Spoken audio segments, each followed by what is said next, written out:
Welcome to Lesson 3, which is all about common mistakes in black and white photography and the solutions to them. It's important to note that black and white photography doesn't have any set rules, and this applies to most genres in general in the photography world. So you don't need to follow the rules all the time, but it's important to be aware of them and to know what will happen if you don't follow them correctly, or if you don't follow them at all and just go off and do random things without any guidance. So I will provide you with some examples of what not to do and some alternatives to each step. So let's dive in. One of the most common black and white photography mistakes is working with too many colors in the first place. Bright, vibrant photographs with lots of colors work really well in color photography sometimes. In black and white photography, all of these colors might clash or look dull. Complementary colors work well next to each other in color photography, but they don't stand out much in black and white photography. This photo lacks balance. Something is missing. That's because in the colored version, the sky is bright blue, the flowers are various shades of orange, the trees are green, and so on. This doesn't translate well to black and white, so I just kept it as a colored photograph because it looked better that way. Here is a photograph taken in the same location. The colored version is simple. There aren't too many colors present, which makes the black and white version more visually appealing. You have to ignore any natural instincts you might have to capture all kinds of colors because they won't be visible in your final results. Keep your colors simple to make the editing process easier later on. The second mistake is having too much contrast in your photographs. High contrast is an important part of a specific part of black and white photography, but we'll talk about that later in this course. That technique has a specific approach and isn't something you need to do all the time. If used incorrectly, too much contrast will make your photographs look unnecessarily dramatic. As you can see here, the highlights in this photograph are blown out. There are very clear shadows and very clear highlights that make the photograph look dramatic. However, this makes the image lack balance. The solution to this is to have a balanced tonal range. This means that instead of having very dark shadows and very bright highlights, you have both with various gray tones in between. This will create harmony in your work. Mistake number 3 is using a whole lot of clarity and sharpness. The clarity and sharpness tools are available in most editing programs. They're incredible tools that can help you make your photographs stand out. They can make textures look like they're coming straight out of your screen, which is pretty cool. The clarity tool can also help you create more softness in your work. Here, clarity works wonders because the image was very soft to begin with. If you use too much clarity or sharpness, you might end up with unflattering results.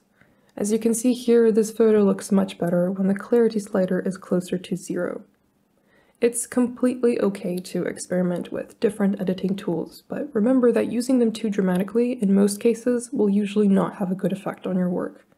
If you already have a lot of details and textures in your photograph, don't go overboard with the sharpness or clarity tools.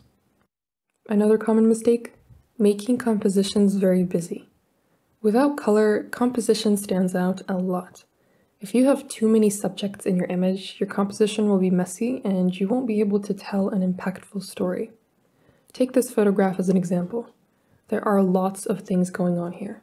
The dog is the subject, or it's supposed to be, but the lady behind him is taking the attention away from him. Her shirt is a bit distracting, even in black and white. Again, this photograph just lacks balance. All I had to do to fix this during the photo shoot was move to a different location, and that was just a few steps away from the location in the first picture. The composition looks much cleaner now that there aren't any background distractions. In landscape photography, you can do all kinds of incredible things to enhance your compositions. Take photographs in simple places that other people overlook. Use leading lines to direct the eye and tell a story. Look for patterns. If you've got a lot going on in your composition, just try to simplify it. Move to a different location like I did, shoot from a different angle, pick a different subject. Work with different backgrounds. Use a different aperture. There are lots of solutions to this issue. If you feel like something is wrong with some of these images, you're already on the right track. What is missing in these photos? What would you do differently?